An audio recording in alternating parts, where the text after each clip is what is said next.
What's up, guys? Chase Oliver 68 here, bringing you my TNA Bound for Glory 2012 review. Remember to check out all my other channels in the comment section down below. See your live videos, the Olive Tree Podcast with Tree of Woe Show member Justin, if you don't know that. And if you haven't checked out the Tree of Woe Show, definitely check them out. Also, follow me on Twitter at Chase Oliver 68. And if you guys like me, subscribe above, like this video, and give your comments on Bound for Glory. I really like discussing with you guys. So anyways, TNA Bound for Glory happened, and let's dive right into it, shall we? It was taking place in Arizona. This is Bound for Glory 2012. Everyone knows that. So the first match of the card was a match that was just recently made. RVD versus Zima Ion for the X Division Championship. Now, a lot of people were like, wow, this is actually a good idea. RVD into X Division. And a lot of people thought, maybe Zima and RVD could feud for a while. But RVD ends up just winning in a short, enjoyable match. It was pretty enjoyable for what it was. But what was the point of RVD winning? Someone tell me. Why should RVD have won this match? And I would love to know your opinions because, and me personally, I felt that if you may have built up a feud with Zima, Ion, and RVD, and it comes to the point where RVD does win, yeah. But at the same time, Zima, Ion, who has been X Division champion since like July of this year, now it's like he beat Kenny King, he beat all these other people, and it's like, that's it? RVD just comes and goes Raw Van Dam and wins? Kind of bad if you ask me. Bad taste in my mouth. And that was our first match of the night. Moving on forward, we get to the television championship match. Samoa Joe versus Magnus. And I was really looking forward to this matchup, knowing that these guys are former tag team champions with each other, knowing that these guys will, work together well in the ring. And since I haven't been doing TNA videos as much, I would like to congratulate Samoa Joe for becoming the third Grand Slam champion in TNA history. Moving on forward, the match itself was actually pretty good. I think this is going to be one of those matches that is going to be underrated on the card because there's a lot of other great stuff on this card. And really, it's kind of sad because these two really stole the show. If this was on a Victory Road or maybe even a pay-per-view with not as much as good matches, this would have definitely been a highlight of the night, a match of the night. My only problem with this match is that Magnus ended up tapping out to the rear naked choke. And I'm thinking to myself, okay, and during the match, yes, Magnus did survive a Samoa Joe STF, and he did reverse a rear naked choke. It shows that Magnus is tough, but why couldn't Magnus just lose by a muscle buster? Or even that, just a roll-up because of his own mistake to show, because, Magnus acts like he's perfect. Why couldn't you just have Magnus make a simple mistake in this match to where it's the point where that's how come Samoa Joe won, but then again, Samoa Joe's character is a strong brute force character, so it didn't really work out too well. Samoa Joe ends up winning, right decision here, and pretty damn good match. TNA. How dare you do this to me?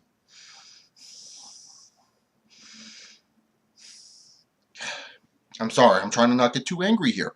My voice is already hurting for ranting about this earlier. But Bobby Roode and James Storm is the third match on this motherfucking card.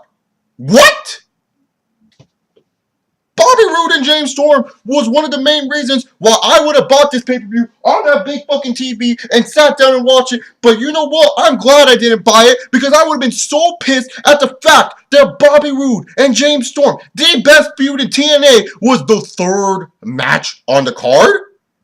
Are you kidding me? If it was the second to last match, I'd be fine. If it was the third to last match, only a little bit of bicker. If it was the main event, perfect, but it wasn't. It was the third match. Maybe TNA was like, oh, we can't fit this into the main event area because of time constraints. I don't know. But this pisses me off. It ruins the flow of the show. One of the main things that people probably bought your show for is this match, and you're giving it out already. I don't know. But Bobby Roode versus James Storm was everything I was expecting it to be. This is how you end a feud in professional wrestling, folks. You have these two just go out there and kick the living shit out of each other. And that's what these two did. Thumbtacks, tables, Spanish announce tables, chairs, everything. This was an epic match. James Storm was bloody as hell. Bobby Roode didn't really take too much damage in the facial area, but he did take his bumps. This was a fun match to watch and definitely a highlight of the show. Probably my favorite match of the night, in all honesty. But one thing I do want to bicker about this match, although it was very good, was King Mo. King Mo really looked out of place there. I did not know what was the point of King Mo. It wasn't like he was the deciding factor towards the match. I mean, he wasn't really like the true factor of who won this match. I mean, he did interact with Bobby Roode a little bit. Maybe this will lead to a Bob Roode King Mo feud, but I just kind of felt like King Mo was just kind of there, and he really didn't do much besides push and shove a little bit. I was hoping for a knockout punch from King Mo because he does have a vicious right hand. But other than that, very great match. I'm just livid that this match is third on the card. Third on the card. And this has been building up for a year, almost like, a year and a half. Really. I never knew that. It just mind blows me why a match that people want to see, the match that many people are debating should be the main event, is only third on the motherfucking card. That just upsets me. But the match was awesome as hell. And we move on to Joey Ryan versus Al Snow. Now, I wasn't really expecting too much from this match. I know Joey Ryan is a very good in-ring worker. I've seen his stuff in PWG. Al Snow, I know, is always solid. And Al Snow did look pretty good. He could still wrestle a match. He looked very good in shape. But I think more people were happy to see Head back. And a mixture of people were kind of confused about Matt Morgan. Matt Morgan did come out, attack Al Snow, and gave Joey to Ryan to win here. This match itself, it wasn't necessarily great, but for its purpose of giving Joey Ryan the contract and how they're going to introduce Joey Ryan and reintroduce Matt Morgan, I think it was a fine way to do it. But Matt Morgan could have been fitted somewhere else, I think, and I'll talk about that later. Next up, we get the TNA tag team match, the triple threat tag team match between Chavo Guerrero Jr. and Hernandez, taking on the World Tag Team Champions of the World, Christopher Daniels and Kazarian, and AJ Styles and Kurt Angle. And really, to be honest, this match, it had its moments, it had its high spots, but it was too clusterfucky. It was like, I couldn't keep pace of what was going on at the time. I was kind of confused. I was like, am I watching an Ultimate X match? Like, it was a good match. There were some good moments, but it was just too clusterfucky at times, too cluttered up. They would just keep on doing high spots. It was like high spot, high spot. I mean, the crowd was into it, which was good, but still, it just felt so cluttered at times, to the point where I was like, yeah, this is very, very cluttered. I'm not a really big fan of it, but hey, whatever, Let's just move on because Chavo Guerrero and Hernandez end up winning after they hit the Supermax Bomb and Frog Splash combo on Daniels. Great decision here, TNA. The tag team champions definitely should have gone to Chavo and Hernandez because you guys were building them these passport impacts. They were building up Chavo and Hernandez to be, a legit tag team, show that these guys are legit on their own.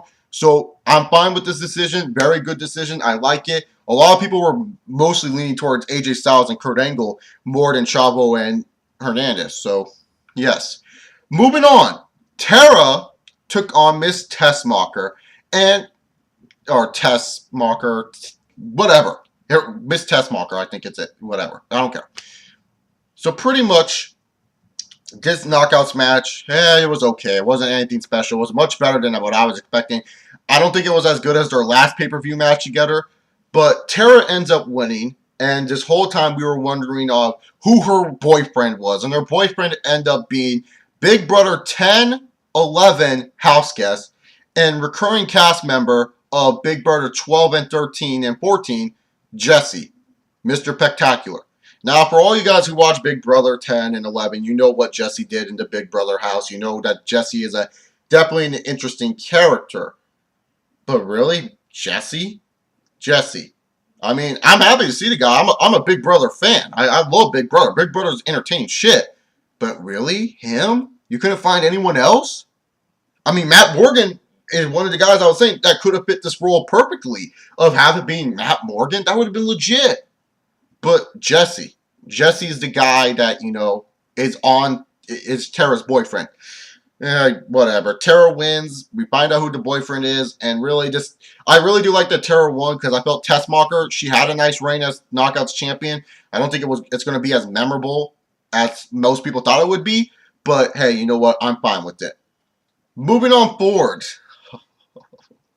The last two matches on the card, and probably the most controversial thing about these matches. These are going to be the two matches I think most people will point out in the card. And when you look at this card, Bound for Glory as a whole, the whole beginning of the card, top to bottom, most of the matches were solid to good. Booking decisions were kind of meh, and James Storm and Bobby Roode was a highlight of the night. But these last two matches were big matches because there was a lot of big circumstances that were going to come for these matches. And let's start off with Aces and Eights facing off against Steen and Bully Ray. Now, Steen and Bully Ray, a little wrestling history for you guys, came out together with face paint, both with face paint. And remember, at Bash in the Beach 96, Macho Man came out with the same exact face paint as Sting. So it's kind of almost foreshadowing there that, oh my goodness, what's going to go on here? So then, you know, Aces and Eights come out, and they have the most corniest theme song I've ever fucking heard. And the crowd did not give a fuck about these people. Maybe because they can't see their faces, I don't know. They didn't give a fuck about these people. And so they move on forward to this match. Joseph Parks is, you know, chained up and everything. The match itself in the beginning was just kind of meh. Then it picks up after where, you know, little midget dude with the long hair of Aces and Eights comes in. He starts hitting Bully Ray and Steen. Joseph Parks goes batshit crazy, almost turning into Abyss, and just attacks the fuck out of little midget hair dude. And little midget hair dude goes away. All of a sudden, a weird dark figure comes out. A weird dark figure, you know, wearing gloves and everything, comes out, and he has arm breaker and big fat dude and another fat dude. You know, they're just out there. And they set up a table. And then all of a sudden, they put Bully Ray through the table. Steen is too busy fighting another Aces and Eights member. And it was just like, what the fuck is going on? 1, 2, 3. Aces and Eights wins this match. So which means they're allowed full access into the Impact Zone. They're allowed to be here. So Aces and Eights comes out and beats it up. And guess what? He's healed, baby! Go get him, Hulkster! What you gonna do, Aces and Eights, when Hulkamania runs wild on you, brother? Look at you, skinny hair dude! You're not even in my league, brother! Armbreaker, let me show you these pythons, dude! Hey, you, badass, get out of the ring, brother! Alright, skinny weird guy, let's go unmask him, Stinger! Yes, Hogan, yes, unmask him, unmask him! Let's go, brother! You! All this shit going on. All of a sudden, Steen has the dude unmasked. Hogan takes out the glasses, breaks him. All of a sudden, the mask comes off, and it's...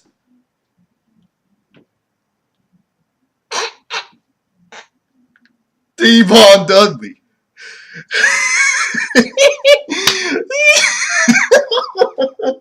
It's Devon Dudley. Really? Devon Dudley. Oh, TNA. I'll give TNA this. At least it was someone different. But was it the right choice? This whole time, you've been building up Aces and Eights, shoving it down our throats till we're choking to death. And it ends up being Devon Dudley.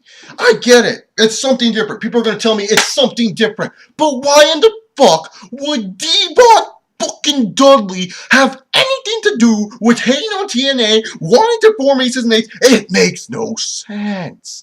Now, I'm doing this. I'm not going to totally trash this. I wanted to in my review originally. I wanted to just trash it, go on a 4-minute rant, how this makes no sense, and counter all the plot holes. But you know what? I'm not going to do that because I'm going to give it time. I'm going to see what direction they're going. But I can already tell you, it's going down the fucking toilet. Because, to be honest, Devon, I get it. It was a good swerve. It wasn't something people were expecting. But really, is Devon the right option here? Matt Morgan could have fit in here. Fuck, Jeff Jarrett would have been a better option here. Well, not really, but I get it. People are going to say it's something different, but Devon Dudley, really? And then it's just like, oh, we find out who the leader of Aces and Eights is the whole time, but it's not like we give a shit because the main event's coming up next. What the fuck is that? Why do people not give a shit about who the leader of Aces and Eights is? I mean, seriously, that should be something where it's like, you know, fucking like, oh my goodness, we gotta talk about this. No, we just move on to the main event, and that's poor transition. That is poor transition for a pay-per-view. And so we move on to Jeff Hardy versus Austin Aries for the World Heavyweight Championship. Now, at this point with the pay-per-view, I was just kind of like laughing my ass off that it was Devon, also being pissed off. I thought the show was pretty damn solid. I really was still thinking about James Storm and Bobby Roode and how phenomenal that match was, and I was thinking to myself, you know, not a lot of matches have kept up with this pace. And so we move on to Jeff Hardy versus Austin Aries. Hardy versus Aries was definitely a good match. Definitely number 2 in my opinion. And a lot of people are going to be upset with the result, and a lot of people are going to be fine with the result. Where do I stand on this? look, people, if you know me, I'm not really one of those guys that, jizz over in-ring work. I'm not one of those guys that put in-ring wrestlers over certain other wrestlers. I'm one of those guys that, enjoy who I enjoy. And if you are one of those guys too, cool. If you guys love in-ring wrestling, that's cool. You can love that. I'm not going to tell you to be like me as a wrestling fan. I just enjoy who I enjoy. I don't want to, always focus on the in-ring. That, to me, in-ring is one of the most overrated things in professional wrestling. That's just me. I know people are going to be like, well, that's the whole point of wrestling. To be honest, go look up wrestling on YouTube, like the amateur wrestling. That's wrestling. That is pure wrestling. That is wrestling.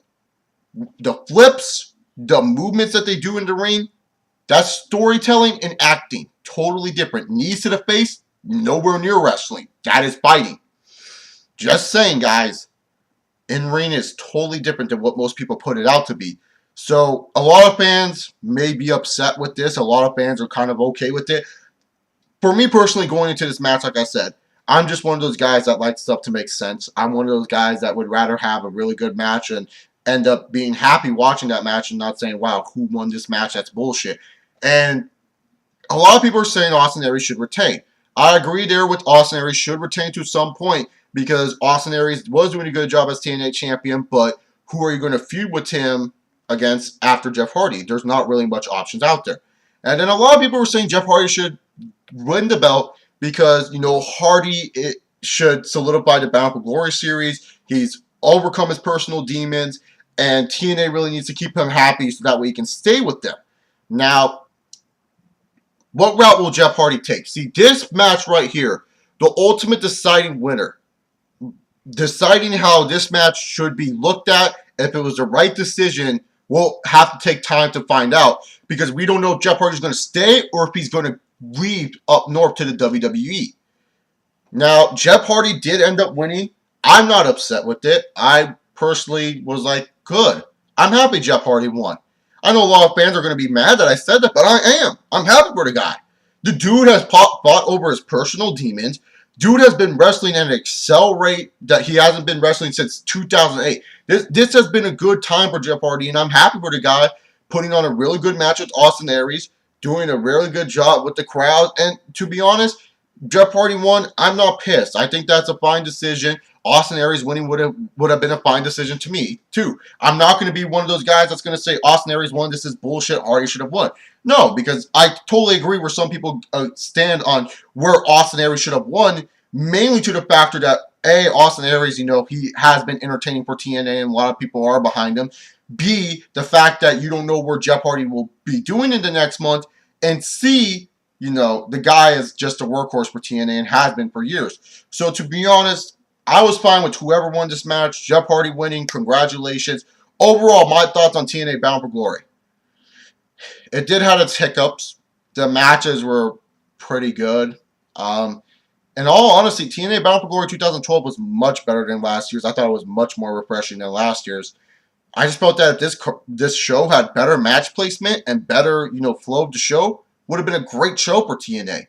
If Ace of the Nate's leader wasn't someone that was just kind of like whatever, I would say great show. But to be honest, this is just a good show for TNA, and I give it a solid B. Tell me down below what you guys think for Bound for Glory 2012. I'm Chase Oliver 68. I'm going to go finish watching Green Bay and Houston, even though that game's probably over. But you know what I'm talking about. So I'll see you all later. And I say peace!